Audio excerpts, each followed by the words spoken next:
really did enjoy it because effectively it was just an introductory rambling video just so I could basically kick off my channel, kick off the algorithm, and have something to look back on and cringe. These videos are only going to get better. I definitely enjoy kind of just speaking, talking, rambling, providing context. And today I just want to go through things I wish I knew at 18 that nobody told me about, but I want to help people that are 18 now or people that are in their 20s now looking for help. I think this advice and kind of just talking about it in general is actually healthy for like yourself, for myself, and for our community.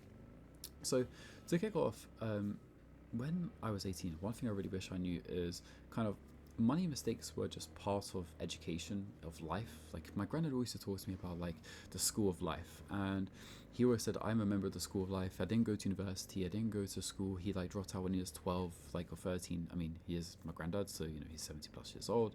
Had 5 heart attacks, if you want to know. But back then, university and school wasn't required, and he kind of said the school of life and obviously all this like philosophy stuff, right? It definitely helped me as a kid to say like experiencing like money mistakes, but I've never actually made mistakes personally with money. Obviously, like I've experienced it secondhand through like my family, through parents. I'm not gonna get too much into the drama, but like in reality, like we don't really learn money by kind of like being really good with it because no one's just got money from spawning out in their life. I mean, there are people that have the silver spoon, or people that are born into more like wealthy families. I was born into a very, very working class family.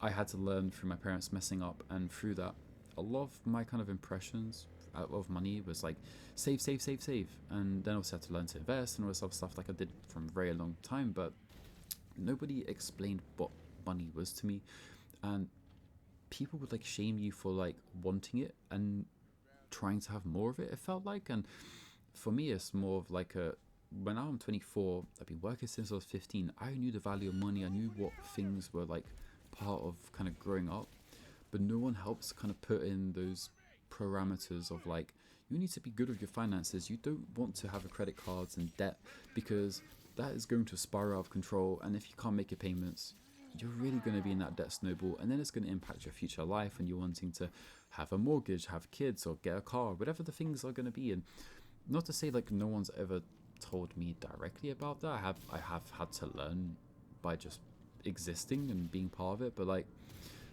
when you get your first paychecks as a kid or as a teenager, you're working your first jobs and you're like, oh my god, I got £500 or $500 for like, you know, some weekend work or whatever it's going to be.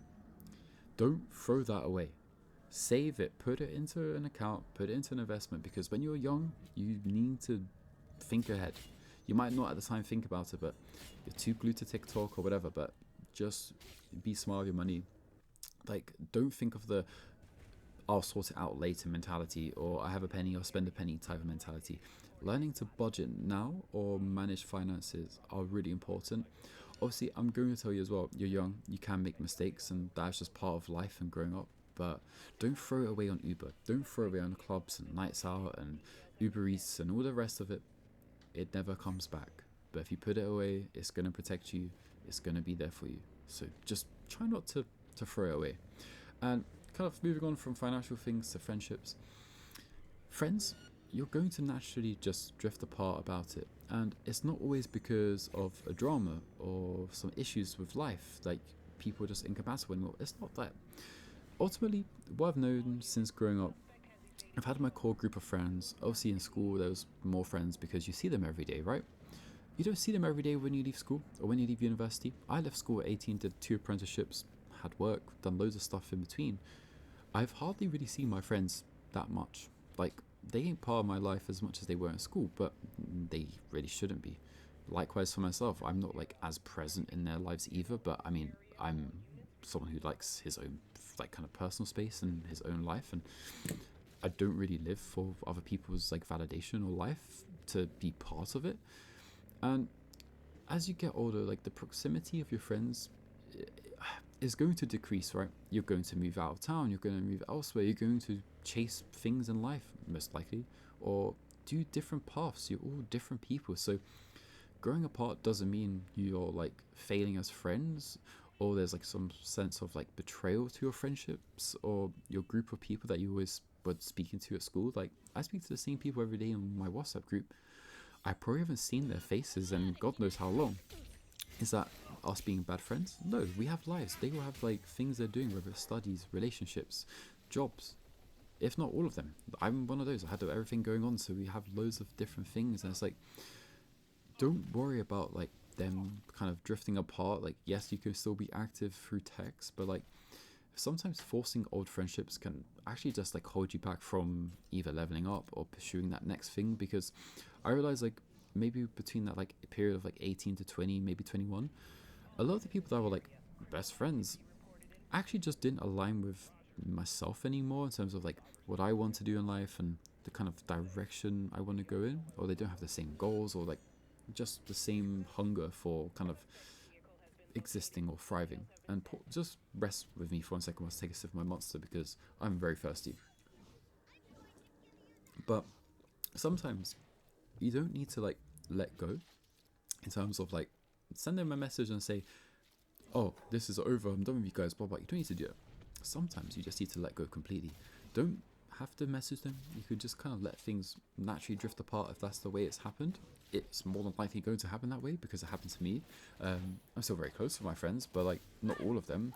I think the friendship circle was small anyway, but it's just only gotten smaller because of life. And if you're 18 and you have like this really extravagant like I want to be friends with everyone lifestyle, and you're chasing after like just every night out, going out, doing things, like enjoy it whilst it lasts. But like I was never like too fussed about that because I knew it was fleeting. So like by the time I was like 18, I already was just locked in with particular people anyway. So don't get too heartbroken by that. Like it's just gonna be part of normal life, man. It could be worse. Like you could actually have like real bitter friends who will resent you. They ain't your friends. So just be prepared. Like you're gonna get older. Friends might seemingly be everything right now. They won't be when you're older. You're going to have wife or a husband, partner. You're going to have people in your life that are seemingly like at the moment not as important as your friends because you're like adding them to your life. But there'll be a point where your relationships just break through that ceiling of your friendships and you're like, I need to put more effort into that. That's what you need to do if you're in that situation. If you're 18, which most people might be watching this, just realize these things are fleeting. It's time for what's next. I can't tell you what's next. That's for you to find out. But that's the great part about living and just kind of growing up. Like when you're in your 20s, it just gets more murky, believe me. And that moves on to kind of nicely in my next area, which kind of does feed into the friendship thing of like friends are fleeting. Your career path, right? Your professional life isn't going to be linear. And like the main narrative that people are going to tell you is you're going to go from high school, secondary school in UK to university or college, then get a job. Then you're going to study harder, then you're going to get a job and work harder, and then you're going to get promotion, and you're going to do the same cycle. That success path doesn't really work in the modern world as much as it used to. Like, I'm going to do another video about being made redundant in the future, and that will probably help kind of share some insight into that. But effectively, you don't want to be too stressed about that because your career path just really won't be linear. Like, most people ultimately will just stumble into careers by accident. Like, for me, my whole first apprenticeship was in project management, and my second one was in degree apprenticeship in sales and technology, right? Two completely separate things. Do I want to be a corporate slave for the entirety of my life? No. And I don't think anyone watching this does, but we have to be creative. You need to invest, you need to be smart with your money, like we were speaking earlier. But now it's at that point where the world is getting so disconnected between this K-shaped economy where the rich are getting richer, the poor are getting poorer, and the middle class are either using their money and investing to become in that kind of top percentile, or they're just falling down to the normal people just like myself and my family. Obviously, I am working on that plan. I have built up investments and a portfolio that will help get me into that position by the time I'm in my 30s, but it doesn't mean right now like I feel any better about it because I know that's coming in the future. But it's about what you do now, especially in your career and profession, to one, maximize security, even though AI and all these other things like redundancy didn't actually really didn't help. But you get what I'm trying to say. Like, you need to kind of protect yourself moving forward, and Even though your career path won't be linear, sometimes like changing direction, it doesn't erase progress because the skills you learn, they stack. And even when jobs don't really appear in your life or they don't make sense, the skills you've made or acquired by working hard, studying, are going to come into fruition. Over the past 2 years, me and my partner, we've been doing a YouTube channel, right? And I'll put in the description down below if you guys are keen to kind of just have a look. It's called Seek Distractions. And whether or not that becomes what we want it to be, but I'm very sure we're on that kind of trajectory of like, we know what it takes, and it's just a lot of reps, it's a lot of work, and just slowly but surely you churn away and you make progress. That might be a career for us in the future, but the skills we've learned are very transferable. I'm doing it now, speaking into a camera, speaking into a microphone, the post edits, or just having a sense of professionalism in the things you're creating.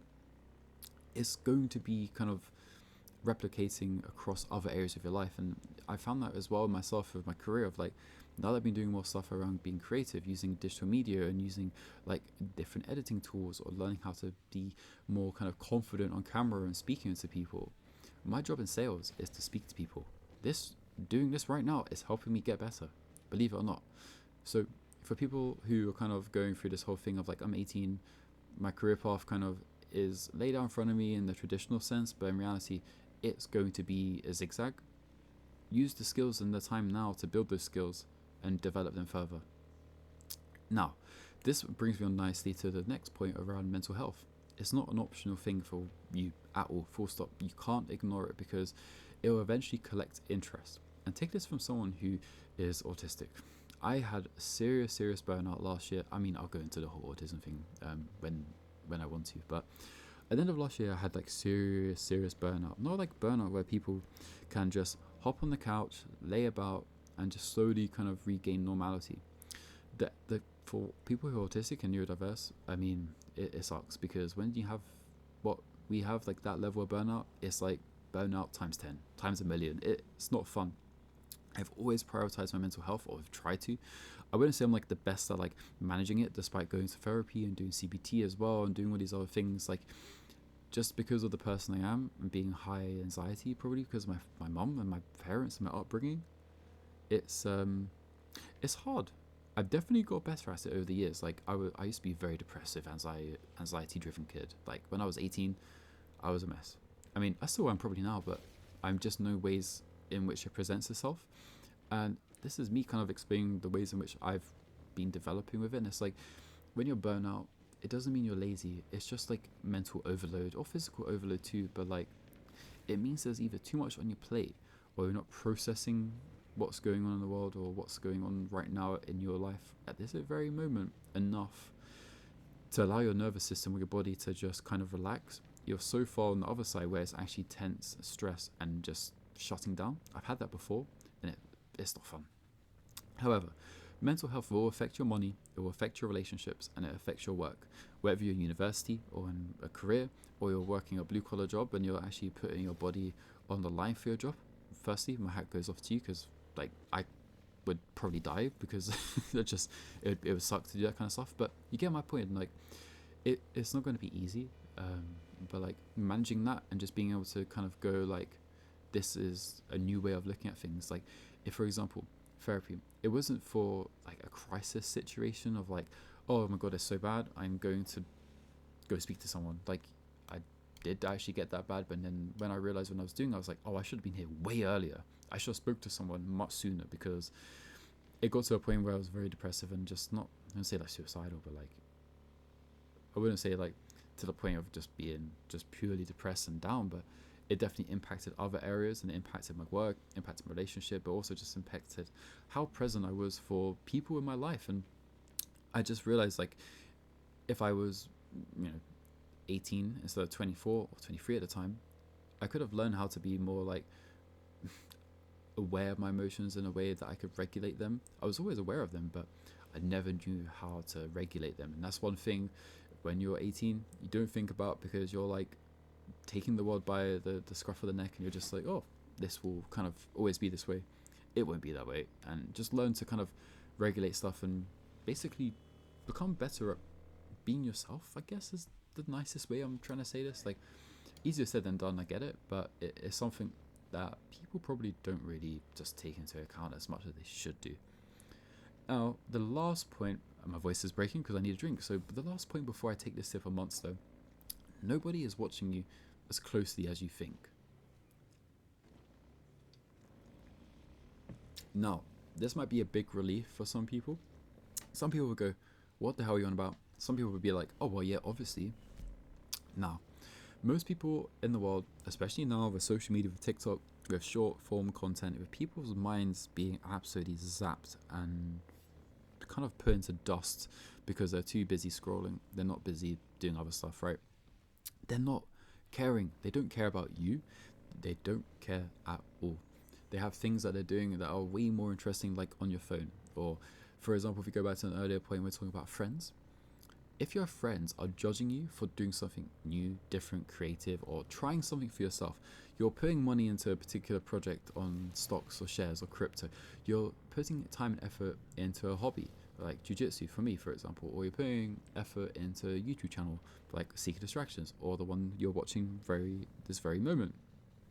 I don't care what people think anymore. I mean, I used to. I mean, like, that is just natural human fucking instincts, right? You're going to think about these things, but nobody's watching you as closely as you think. Like, every time you do something, you feel like it's going to be scrutinized or looked at in a way where it drives more anxiety around things. Like, when people say about, like, the word, "Oh, that's cringy," like, "This YouTube channel is cringy," or like, "Oh, you and your partner are cringy," or like, the million comments you'll see on underneath our channel where they're just chatting their rubbish. I'm like, I couldn't care less, because that's coming from a place of negativity, anxiety in their own lives, when in reality, I'm just here being creative. I just want to post stuff online.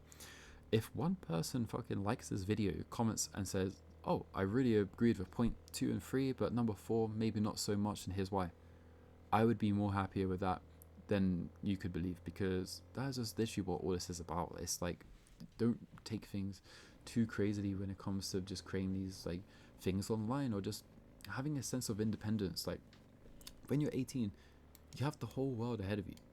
I wish I knew that a bit sooner in life. Like, I do know that, I've always known it, but like, I didn't know what that meant, because what you'll realize is like, people will spell a lot of like philosophical ideas or concepts to you. Maybe not. Maybe that's just my upbringing, like the people I seeked out, because I was probably looking for the answers myself. But those people will be kind of putting those philosophical questions and ideas into you, but you don't really like understand it because you haven't got context in your own life to apply it to. That's one thing I've noticed, like, as I've gotten older, where nobody is actually watching you for that reason. Like, they are so engrossed in their own life. Go do the same thing about your own life, because that's like typically the first blocker for people to either start something or want to start something. They'll have all the ideas, but when it comes to like actually sitting down doing it, it's like, "Oh, this is way harder than I thought." But then you have that respect of like, well, actually, no one's watching me now, but if I keep posting or keep doing the thing, I'm going to get attention, I'm going to get traction, and I'm going to see success. Just like anything else in life. And I think that's probably like a more of a life philosophy, and how maybe moving forwards you can start to focus on things. Like, for me, for example, if I could go back, I wouldn't tell my 18-year-old self what to do. I'd just tell them they're not broken, because I feel like the path I'm on now is definitely like one I'm very happy and aligned to.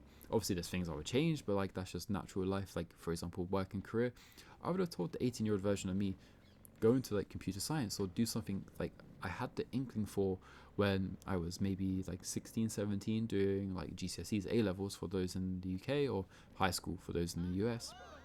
I would have told him, like, probably niche down to something very like future thinking, more driven, because at the time of 18, I had no damn clue what I was going to do, but I knew it wasn't going to go to university.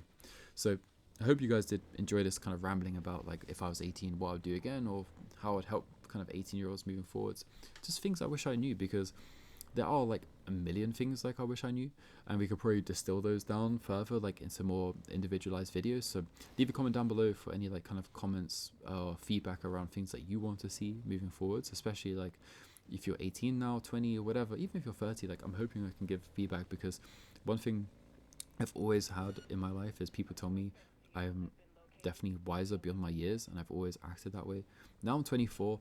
I feel like that age is catching up to me, which is a good thing, I guess, because it will be like, "Oh, you've always been this way, haven't you?" It's like, yeah, I have, and now you're only just seeing it but you're 10 years behind, 12 years behind, and I've advanced further, right? So I'm hoping as this channel kind of gains traction, grows, finds the right people, right audience, that this will kind of help you guys. So with that being said, and my ramblings being done, make sure you do leave a like, comment, and subscribe. It's been LKE. We'll see you guys in the next one, and enjoy your time, enjoy the day, and just make the most of every day that comes. Enjoy it. I'll see you soon. We need to work on the outro still.